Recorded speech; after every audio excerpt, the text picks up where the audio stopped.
Hello guys, tara kain tayo.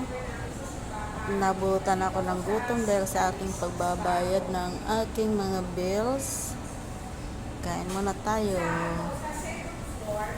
Ayan guys, ito ang aking napiling pagkain dito sa aking favorite na kinakainan. Ayan. Favorite ko yan. Ito lagi ang kinakain ko pag ako'y naman napapagawi sa lugar na ito.